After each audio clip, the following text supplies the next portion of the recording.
ყოფილი სამხრეთ ოსეთის ავტონომიური ოლქის ტერიტორიაზე დროებითი ადმინისტრაციული ტერიტორიული ერთეულის გაუქმების შესახებ კანონპროექტზე წამყვან კომიტეტზე იმსჯელეს.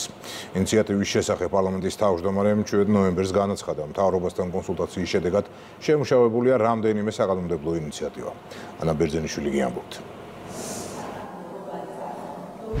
ისტორიული გადაწყვეტილება და სუვერენიტეტის გამტკიცებისკენ გადადგმული კიდევ ერთი ნაბიჯი.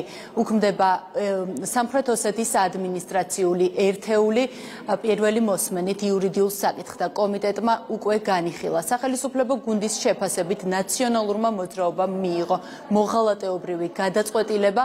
მომხსენებელმა სხდომაზე დეტალურად განმარტა მიზეზი თუ რატომ გახდა აღნიშნული გადაწყვეტილება მისაღები. აღინიშნა, რომ ამის ერთ-ერთი მთავარი მიზანი არაღიარების პოლიტიკის გაძლიერებაა. 2007 წელს უკვე 13 აპრილს მე-6 მოწვევის პარლამენტმა ისევ და ისევ ნაცმოძრაობის რეჟიმის პირობებში მიიღო კანონი, რომელიც ახლა არის ძალადაკარგულად გამოსაცხადებელი, გასაუქმებელი. 2008 წლისთვის არსებობდა ასე ვთქვათ ნოყიერი ნიადაგი იმისათვის რომ ოკუპაციის პირობებში მათ შორის ახალგორის მუნიციპალიტეტშიც განხორციელებულიყო ეს ინტერვენცია და რუსული საოკუპაციო რეჟიმი შესულიყო ამ ტერიტორიაზეც. მიზანი საბოლოო ჯამში არის ის, რომ ერთი მხრივ მოხდეს არაღიარების პოლიტიკის გაძლიერება და ასევე აღდგეს, რა თქმა უნდა, კონსტიტუციურ სამართლებრივი წესრიგი. უკარგავს თუ არა ეს მათ შორის ცხინვალის რეგიონის ისტორიული სამაჩაბლოდან დევნილ მოქალაქეებს ქონებაზე უფლებებ რაიმე სამართლებრივ უფლებებს. ფაქტობრივად შეიძლება ითქვას, რომ არის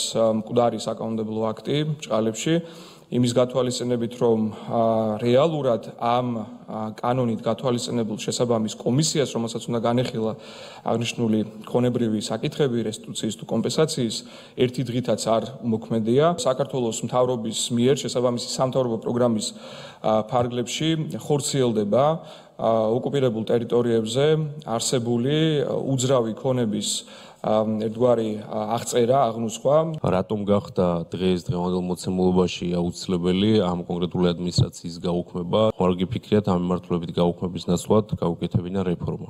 რატომ ახლა მე სიმართლე გითხრათ, ეს კითხვა ცოტა მეუცნაურება იმის გათვალისწინებით, რომ წეგანად საუბრობდი, როცა საქმე გვაქვს არაკონსტიტუციურ მოცემულობასთან, აბა თქვენი მხრიდან შემოთავაზება რა იქნება, რომ თვალი დავხუჭოთ ამაზე და გავაგრძელოთ ცხოვრება იმ რეალობაში, რომელიც არაკონსტიტუციურ მოცემულობას ქმნის. თქვენ ახსენეთ გარკვეული რეფორმა, ესეც იქნება პირდაპირ რომ გითხრათ არაკონსტიტუციური.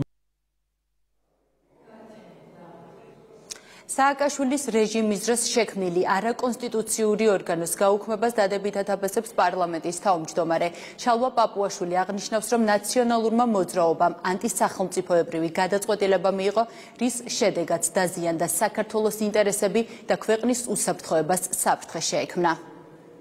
2006-ში ჩატარდა უკანონო ანტიკონსტიტუციური სეპარატისტული არჩევნები სააკაშვილის რეჟიმის ორგანიზების და ხელშეწყობით. 2007-ში ამ არჩევნების საფუძველზე შეიქმნა ყოფილი სამხრეთ ოსეთის ავტონომიური ოლქის ტერიტორიაზე ადმინისტრაცია.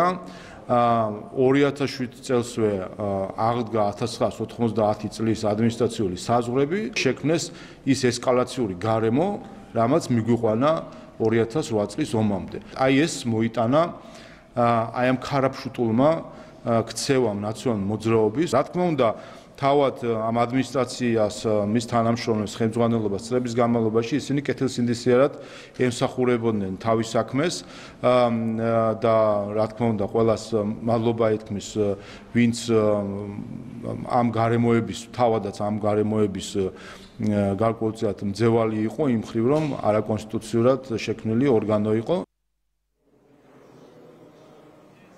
სამხრეთ ოსეთის ადმინისტრაციული ერთეულის ლიკვიდაცია 2026 წლის 1 იანვრიდან მოხდება.